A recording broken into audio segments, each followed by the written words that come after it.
పెద్ద మంచి అంటారు. ఎల్లారెడ్డి తాతను. ఆ తాత 20, 20, 50 ఏళ్ళ సంవత్సరాల నుండి ఈ ఊరికి పెద్ద మనిషి అంటేనేరా. ఎట్టయితే మంచి పెద్ద మంచి ఆడేళ్ళు కదరా పెద్ద మంచి అయ్యేది. అవురా, మా ఊర్లో మా ఇంటి పక్కలో సౌందర్య అనే అక్క కూడా పెద్ద మంచి అయిందిరా. కజ్జికాయలు ఎట్లా తీసుకోమేరా వాళ్ళు. మా అమ్మ చీర తీసుకోమంటే కజ్జికాయలు తీసుకొచ్చి నేను తిన్నాంరా. మనం ఎప్పుడైతాం రా పెద్ద మంచి? పెద్ద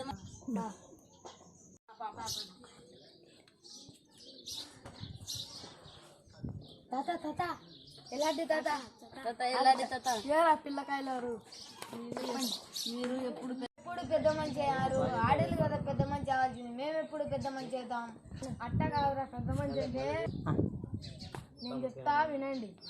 ఊర్లో నీతి నిజాయితీగా ఉండి అందరి కష్టాలు ఉండగా సాయం చేస్తా, గొడవలు పెట్టకుండా ఏందనైతే సాల్వ్ చేయాలి.